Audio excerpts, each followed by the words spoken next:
Hey guys, how's it going? Hope you're doing well. My name is Crown, and today I'm going to read you some very interesting stories that I hope that you're gonna love. And now, without further ado, let's go!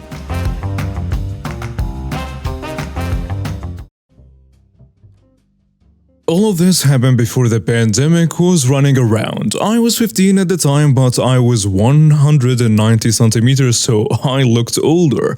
I also have a short temper. I simply loved my Game Boy Advance. It had Pokemon Emerald, which was my favorite Pokemon game in the whole series. It was from my granddad, who recently passed away, and left it to me because he knew how much I loved Pokemon. We even had a picture together with me holding both a GBA and a game cartridge. Anyways, I was outside a mall with my friends waiting for my mom to pick us up, but something came up and my friend had to leave early. I sat at a bench near the mall, but not near the entrance since I didn't want to hear the loud chattering coming out of the store. While I was waiting for my mom, an innocent kid sat next to me with his entitled mom. The innocent kid saw me playing on my game and moved closer to me. I could tell he didn't know I was playing because he looked like 6 years old, probably even younger. And this is how our interaction went. "Hey mister, what are you playing?" "Oh, this?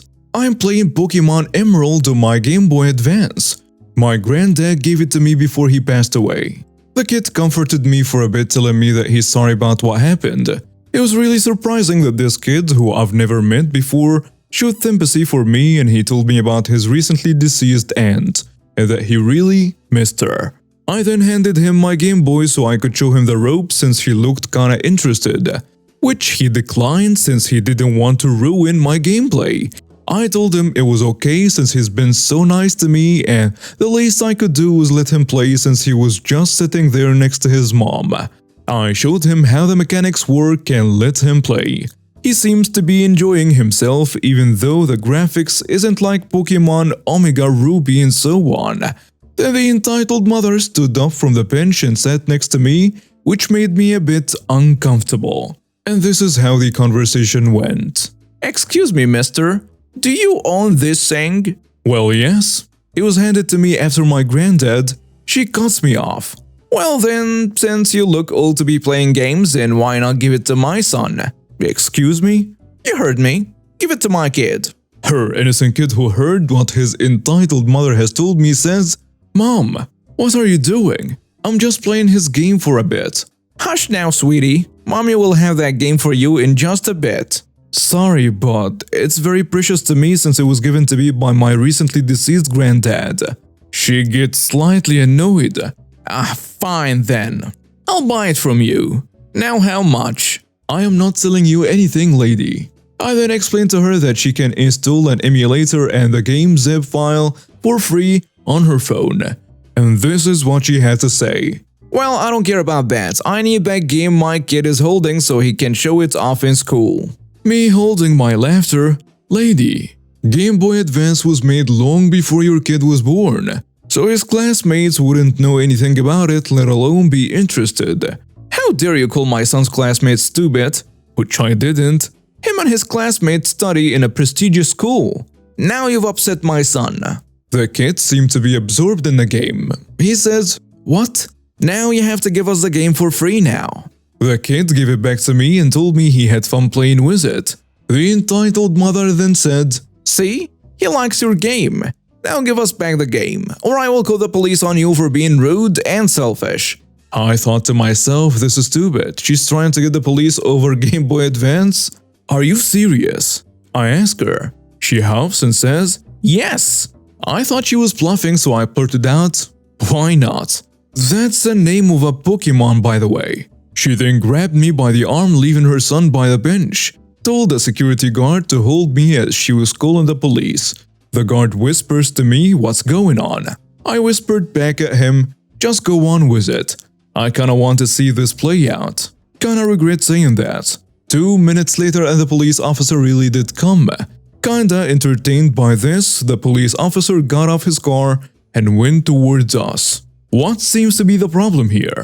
The entitled mother didn't even bother to tell him why she called him. "Well, me and my son were just minding our own business when this thug sat beside my son. She then rambled about how I was manipulating her kid into coming with me by making him play my game. The police officer then turned around and walked towards me. I say, not really. I was just playing my game when the kid took notice and was interested in playing it. The police officer then glanced around a bit, then asked the entitled mother, "Miss, where is your kid?" "Well, he's right over there," as she pointed to her son, who was probably say about 10 feet apart from the entitled mother. The police officer tells her, "Lady, you can't just leave your son alone like that. He could get kidnapped for all we know." "But I don't want this thug near my son."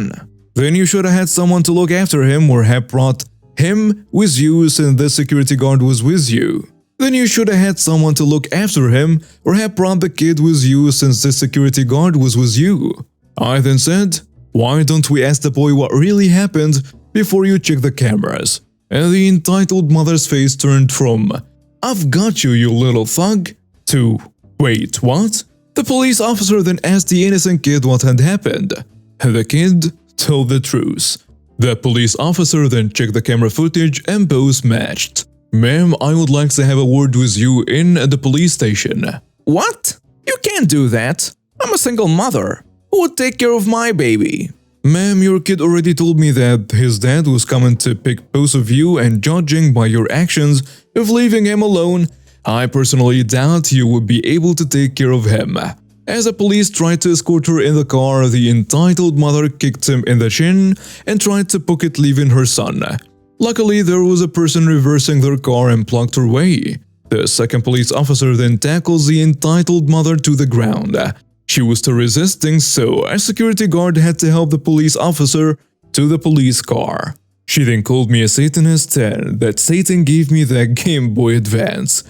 I then got furious, not at the fact that she called me a Satanist, but that she called my granddad the source of evil, which was a complete opposite of granddad. I then started walking towards her with rage. "She wants to see the devil himself, huh? Fine then."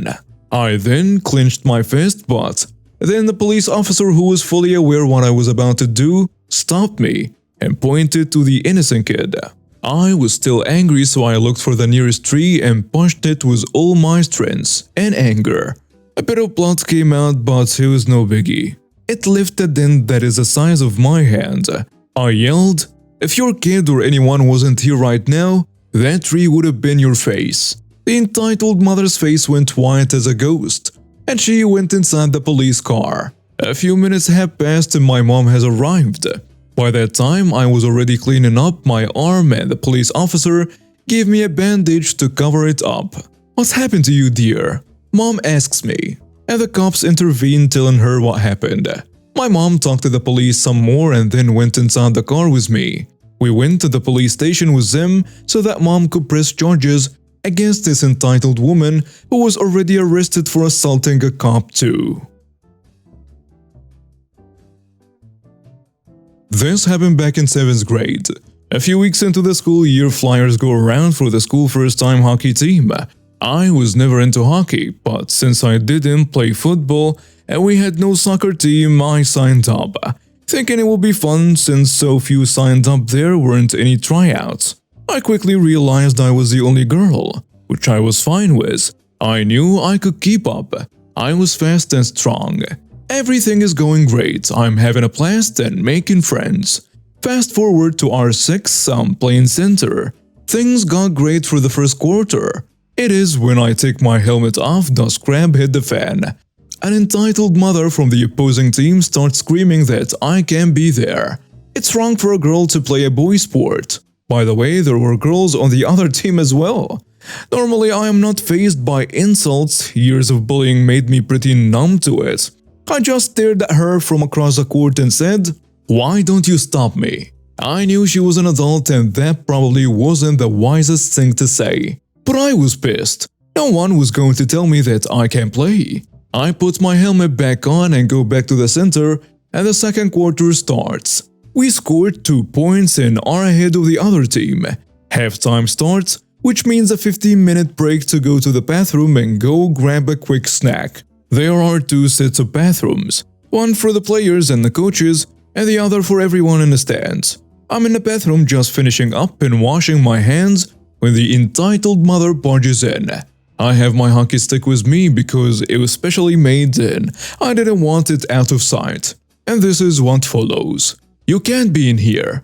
This is reserved for players and coaches only.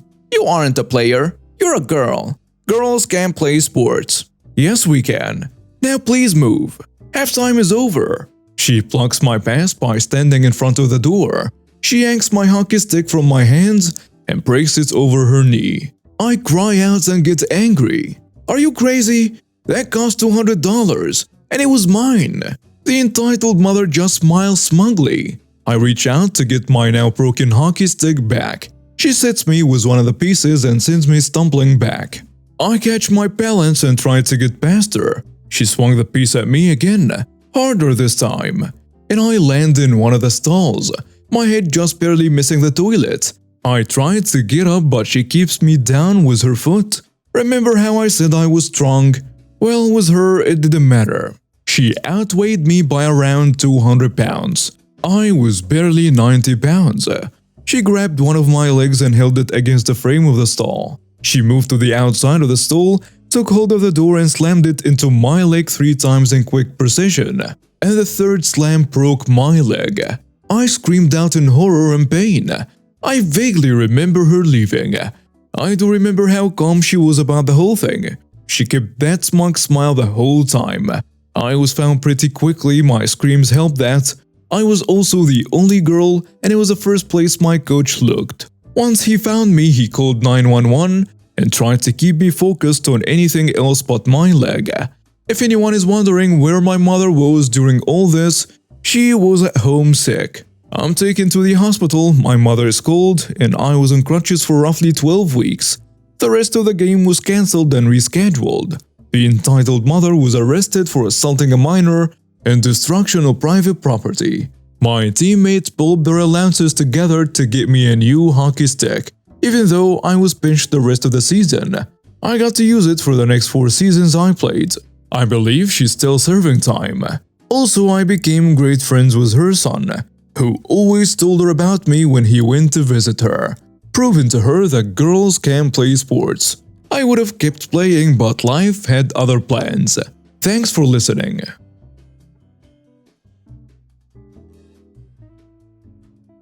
16 years ago, I met a friend one day on the bus. Up until about a year ago, I considered this guy a member of my family. Let's call this guy Joel. So I keep a crystal bowl on the mantle above my fireplace, full of my medical marijuana.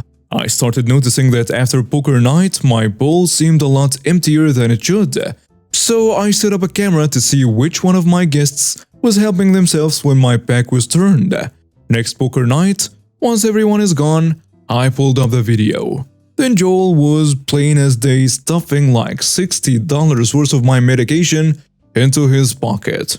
I sent him the video and told him he had to return my medication or pay for it. And I told him that if he chose to do neither, he should no longer consider me a friend.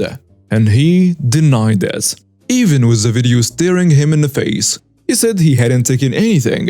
He even had the nerve to act offended by the fact that I accused him. So I decided to ruin his life. Over the years, he had told me a lot of things he didn't want his wife to know. Affairs, shady stuff he did with her joint funds, drug issues, terrible things he said about her, her mother, and her sister. I went back through all of our messages and took screenshots of everything. All the secrets he had ever said to me. There were over 70 pictures, and I sent her the screenshots. Here are some examples of the kind of stuff that was in the screenshots. He admitted to cheating on her with 8 different women over the course of our friendship, taking money they were saving for a car and using it to buy drugs, specifically Xanax and perks. The fact that he was continuing to do drugs after he promised her he was clean and sober. Some of the things he said about her and her family. She's a vile, disgusting woman. He said that all of her friends only pretend to like her so they can take money from her. Her sister is an insane harpy. Her sister abuses her kids. This is not true, but he said it. Her sister is faking her autoimmune disease for attention. Her mom is a fat lazy cow who doesn't actually need to be in a wheelchair. She just likes not having to stand up or do things herself. So she's malingering. There were more things, but that's what came to mind without having to dig through the screenshots I sent. She filed for divorce and reported him to the police for the drugs he had in their house. While he was doing his 8 months in jail for the pot, his boss filled his position and he lost his job. His now ex-wife won't let him in her house. Now he lives in a car and showers at truck stops. I found out about the aftermath in parts. Some came from his ex-wife. She told me about the divorce, kicking him out and getting him arrested. Some came from a guy Joel and I used to both be friends with, who works at the place Joel used to work. He told me about the job loss, car living, and the truck stop thing. I'm still on good terms with his ex-wife. I also sent the video to all of our mutual friends, so he lost 90% of his social circle. I cut that other 10% out of my own life, since they want to associate with known thieves. Birds of a feather. I worked in a cafeteria on campus at my university. It was wonderful because I could take shifts around lectures and didn't lose time traveling. The manager used to sit in her office on the phone or just disappear for long periods of time. I didn't mind because I liked my other co-workers and she left us alone to do our thing. I always volunteered to do the closing shift because the owner let me take home all the leftover food. It basically kept me and my housemates alive and we were very grateful. The problem was on a 5-hour or longer shift, you had to take a 30-minute break. I'd always ask when mine was, but she'd always say later, we're too busy. I'd usually end up just working the whole 5 hours. I didn't mind until I realized she was only paying me for 4.5. I asked her about it and she said, if I didn't take my breaks, that wasn't her problem. Cue malicious compliance. My next closing shift was 4.5 hours of opening hours and finished 30 minutes after closing. Everyone else went at 7 and I stayed back by myself to clean everything in 30 minutes. It was a big job, but I had it down pat. The entire shift I kept asking her if I could take my break and she kept saying no. So at 7, I took my apron off and walked out, saying that I will be taking my break now, since we were too busy before. I sat in the cafeteria and watched her clean that entire place. It took her well over an hour. The next day she had a break scheduled up. And now we have reached the end of today's stories. Thank you for watching and see you next time.